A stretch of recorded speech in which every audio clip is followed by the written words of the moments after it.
আজকের এই মানববন্ধন দেখে আমার মনে হচ্ছে আমাদের শক্তি যদি এক থাকে, আমাদেরকে কেউ কোনোভাবে কিচ্ছু করতে পারবে না।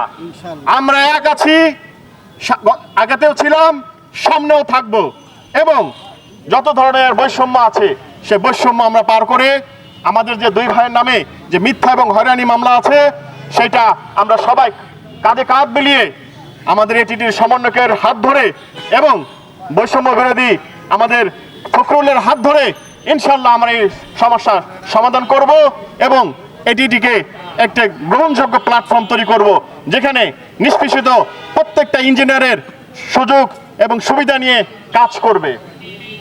আমি আর আমার বক্তব্য দীর্ঘায়িত করছি না।